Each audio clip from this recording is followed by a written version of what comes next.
أموت وأوصاني بالصلاة والزكاة ما دمت حيا وبرا بوالدتي ولم يجعلني جبارا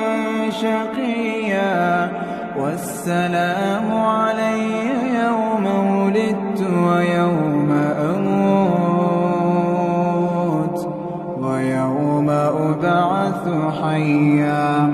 ذلك عيسى ابن مريم قول الحق الذي فيه يمترون